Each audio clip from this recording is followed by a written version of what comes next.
Welcome back to Reddit Aliens, everybody. I'm John. Today we're going to be taking a look at a pretty serious topic. People who have cut other people out of their lives. What was the final nail in the coffin?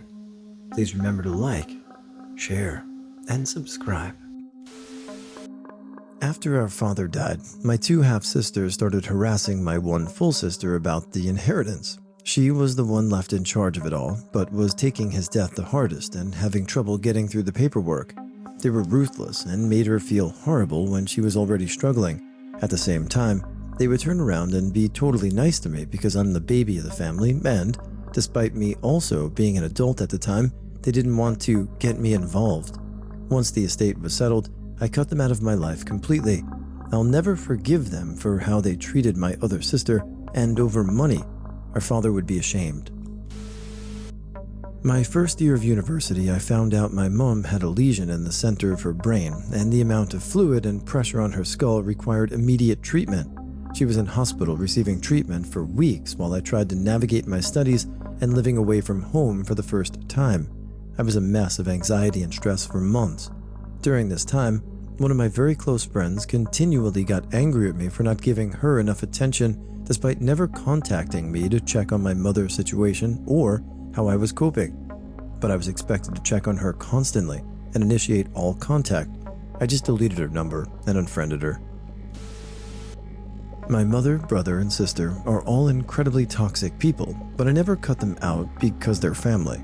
Then the shit really hit the fan when I was getting married. At our Jack and Jill party, my mother was taking tons of pictures as expected, but they were of me and my brother, me and my dad, just me and my brother and my dad, etc. She didn't want my wife in any of them. I spoke up and said that my future wife should be in these pictures. It's her wedding day too. My wife, who was understandably upset, walked away from the weird photography session. My wife and I decided to go back to the backyard area and hang out with her cousin and stepbrother. My cousin and his girlfriend join us. Things get more fun. We're joking around, having a good time. Then my mom and brother come outside extremely drunk. It was like 3 p.m. My mom starts up with taking more pictures without the bride in them, so I speak up again. My mom shushes me and slaps the back of my head. My wife then says my mom can enjoy her little family reunion photos and then goes back inside. I follow to make sure she's okay. I get in conversation with her, her mom, aunt, and other family members of hers. We calm down and move on. We talk about getting ice cream at a place down the street. I go back outside to ask people if they want to get ice cream, as most weren't causing issues, just my mom and brother. Before I say anything, my very drunk brother starts shouting, "F your wife, F her family," and began charging at me, but was caught by my dad and cousin, who held him back. He was of course kicked out. My mom left with him in tears. My parents are divorced and don't associate with each other at all, apologized to everyone, and left out of embarrassment. Wedding day comes. My brother is no longer my best man and is not invited. My sister is here from the other side of the country. The ceremony goes perfectly. My sister refuses to attend the pictures being taken of family and wedding party outside. During the reception, my wife, friends, some of my wife's family, and I are busy dancing on the dance floor. We notice my sister crying and walking around from table to table. We ignore it, as we expected her to try something dumb at our wedding. We find out from someone that my sister was trash-talking my wife in the bathroom. We don't want to deal with drama on our big day, so we have the person in charge of the wedding hall supervising the reception staff talk to her about her behavior. She told us we could during the wedding planning process. My sister freaks out and acts all offended. She and my mom then stage a walkout protest of our wedding, taking a large majority of my aunts, uncles, and cousins with them. Not all, thankfully. To this day, it's been 4 years, I haven't spoken to anyone who walked out. Good. Based on your description, they sound like absolutely vile people, and you and your wife's family are better off without them. Good luck. Pretty tame compared to others here. A friend I had in high school and college became incredibly needy. We went to 2 different universities and lived in 2 different states and made a deal to call each other every week to catch up. They started to make poor decisions in their post-grad life, which became an endless "am I the asshole" conversation where I became their confessor and forgiver, but was never able to share anything about my own life. Things became bad for me, but despite me being there constantly for them, they couldn't return the favor.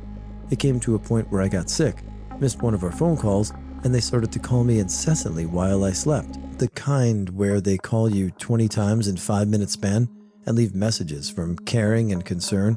Hey, what are you up to I hate you. You don't care about me, crap. Anywho, I was given the ultimatum of either never speaking to them again or calling them back and begging for forgiveness. The easiest choice I ever made. 8+ year friendship gone in an instant, and I never once felt bad or looked back. I finally cut my father's wife out of our lives after my wife and I had our first child. I was able to put up with her nastiness growing up, but the second I saw that nastiness get directed toward my kid, it was over. My decision was further solidified when I found out she texted me from my dad's phone, pretending to be him, and unbeknownst to him, saying we should invite her to my kid's birthday party and make amends. She also made a giant scene a few years later at my grandmother's wake. I cut my biological dad completely off because he just didn't try. When I was younger, I cut contact with him because he didn't believe me when I told him his new wife was abusing me and my sister. I petitioned for my parents' custody agreement to be changed and everything to protect me and my sister. We didn't see him again as minors. When we were adults, he reached out to me and expressed regret at not being there for us and wanted to reconnect. We, me, sister, and him, met for dinner twice, and then he just started not showing up. I stopped telling my sister we were even supposed to be meeting him because she was so disappointed that he flaked and just took her out myself, knowing he wouldn't show.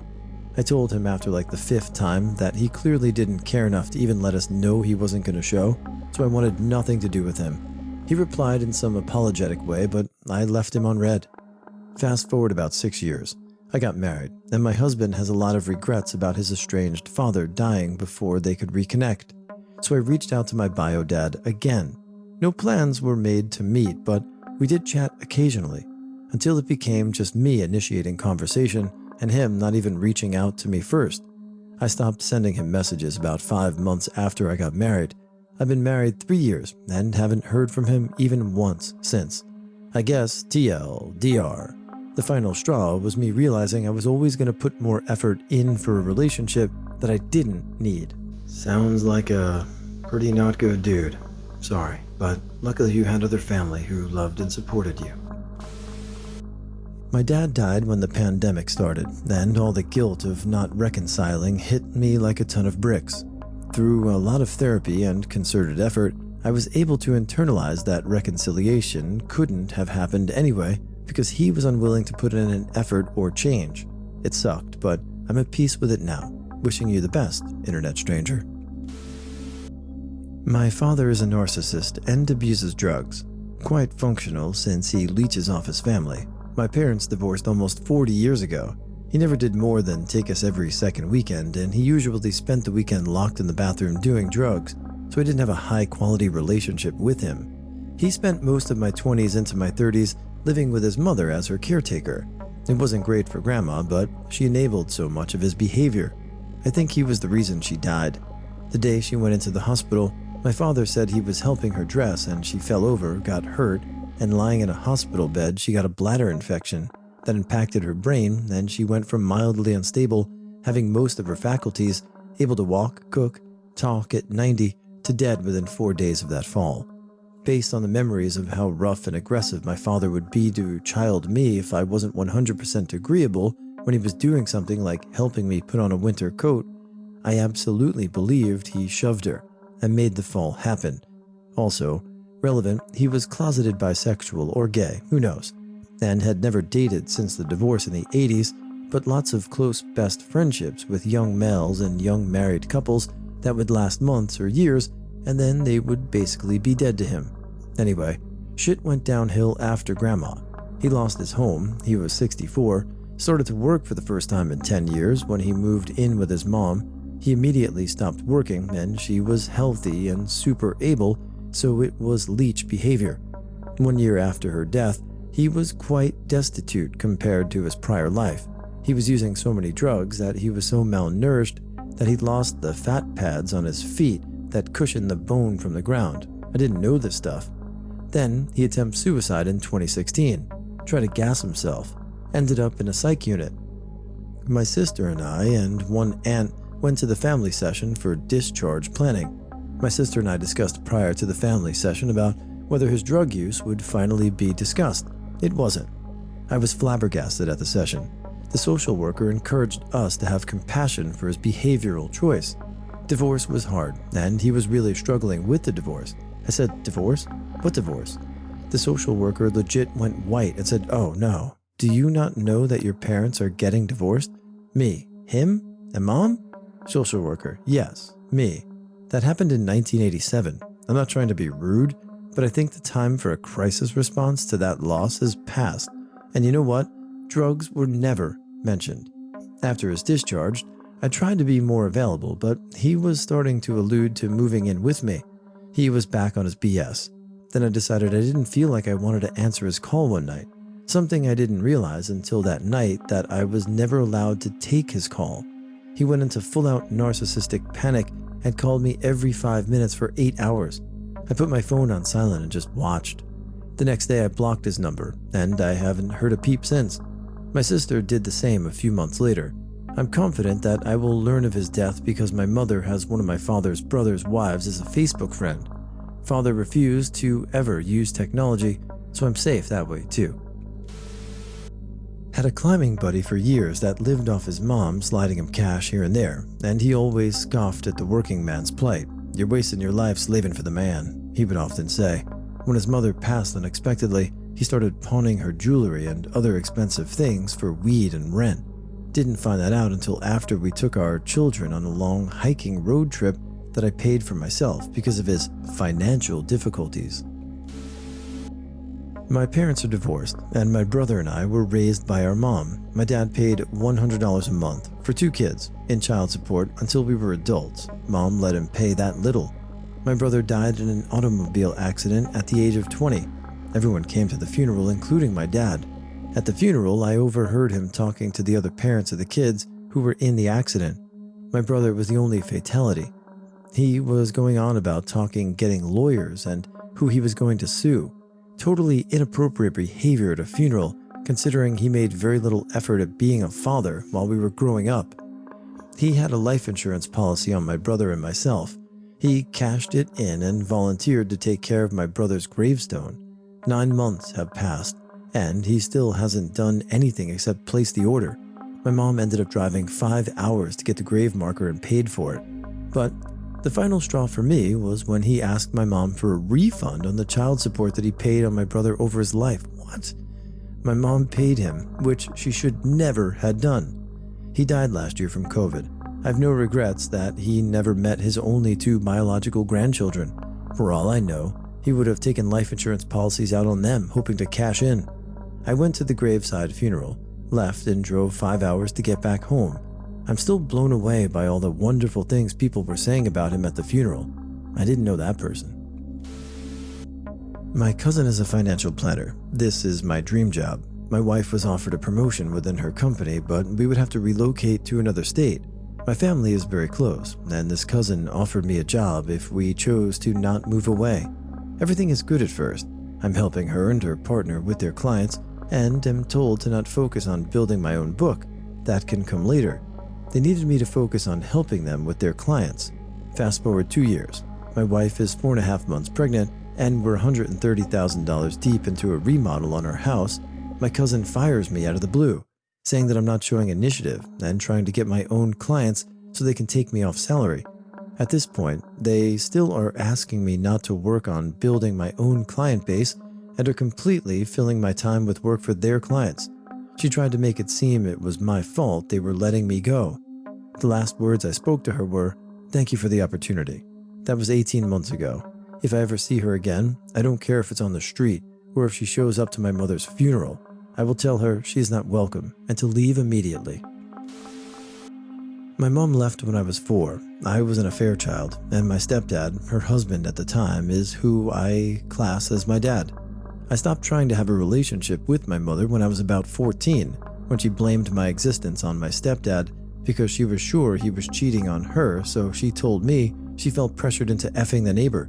He, the neighbor, offered what money my dad would accept since the beginning, and She never put in a penny, but accepted all the money for us, her 5 children, from the government without a second thought. She insisted my dad had brainwashed us all and that was the reason why we didn't love her. After that, I didn't listen to anything she said. My dad, he decided to ask for $300, and I told him as long as he shows effort to pay it back. Well, he didn't. This was the last straw. Other issues is he was in and out of my life since I was a kid. He'd get me for the weekend with me, then leave with his girlfriend. If he didn't see me for a while and I cried to my mom about it, he would turn it around and somehow manage to blame me. So finally, after we reconnected as adult, things went great for 3 years. Then, the money. He's terrible about paying people back. Told my husband we'd never see the money, but I'd finally know if my dad was around for good or not. I guess not. Disclaimer, I haven't cut him out yet, but I will when I have access to my papers at 21. When he beat me up and threatened to kill me the first time, I accepted his apology, even hugged him because I was so ready to forgive. But he did it again. I thought he'd changed, that he genuinely cared about me and was horrified by what he'd done. Nope. Abusers don't change, and if they do, it takes years of recognizing what they'd done, what harm they'd inflicted, why they'd done it, and to replace that mindset with healthy behavior, it doesn't take an apology. F you, Dad. You'll never effing hear from me again.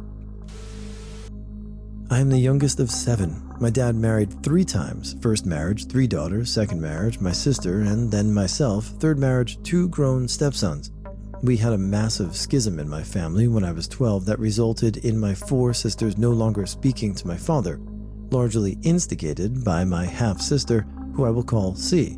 Consequently, I had no contact with most of my sisters or my birth mother for 15 years. After some rough teenage years, I went away to university, dropped out, and ended up coming back home. C had made some steps to make amends with my dad and adopted mother, so I tried to rebuild a relationship with her. Moved into an apartment where she lived across the back lane, so we would hang out once in a while and things were okay. C has bipolar disorder and frequently goes off her medication or combines it with alcohol, leading to violent outbursts. At one point, she and her then boyfriend were constantly getting into violent arguments, and I was doing my best to stay out of them. After one particularly bad argument, I brought her boyfriend a Greyhound ticket just to get them away from each other. She came over fuming and punched me in the face, breaking my nose. A couple days later, I got an eviction notice as the only other tenant had complained to the leasing company. I was in a really bad spot and ended up sleeping on a friend's couch for 6 months. C offered to take care of my cat as I couldn't take him to my friend's place. Mid-February, on a minus 40°C night, I found my cat sitting outside the back of our store. She put him outside and forgot about him. And, through some miracle, he managed to find his way to me. Despite this, I tried to maintain a relationship because I wanted to be in the lives of my niece and nephew. One year, I bought them Game Boys for their birthdays, only to find out she almost immediately took them away and pawned them. Ugh. Flash forward a few years. My 2 oldest sisters died a couple of months apart, and in the course of grieving, I was able to build a relationship again with my birth mother and other sister. C took it especially hard, and I did what I could to help her deal with it. I got really sick in 2014, and it turns out I had undiagnosed celiac disease, so I spent a year and a half of barely being able to stay awake and being massively malnourished before I got diagnosed. My birth mother and sister were the only reason I survived. They brought me food and helped me navigate my way out of being on disability. In 2016, on her birthday, I was going to take my birth mother out for lunch. She messaged me in the morning that she wasn't feeling well, and we'd have to do it another day. A few days later, when she wasn't answering messages and hadn't turned up at work, the police did a wellness check, and she'd had a massive stroke and passed away. I sent C a message on Facebook breaking the news. She didn't respond all day. Finally, exhausted, I passed out around 2 a.m.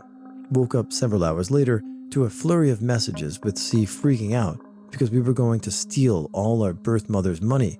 She didn't have any and was actually heavily in debt. We started working on funeral arrangements and found out C had contacted the largest funeral home in the area and set up a very, very expensive funeral plan. C didn't have money either, and had been on the social assistance or disability for most of her adult life. She expected us to pay for it. None of us are very well off. After another flurry of Facebook messages accusing myself and my other sister, I told C she was a garbage person and I wanted nothing to do with her. We ended up getting Mom cremated and had a small service at the senior center she worked at.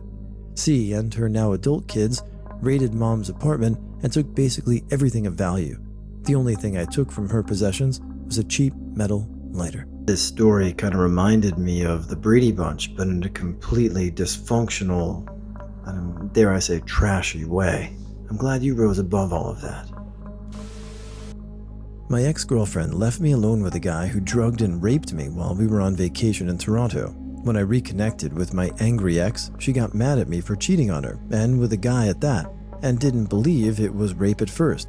When we got back, I was devastated, couldn't work, etc. The next week, she wanted to go back to Toronto so that she could key his car and spray paint rapist on his property. I was confused as to why she would want to do this, and tried to talk her out of it. I already filed a police report and was focused on healing. She couldn't be talked out of it. She went and came back, and I asked her if she defaced his property, and she said that she didn't get a chance. She also started treating me like garbage in a really odd and off way. I got suspicious to the point of paranoia.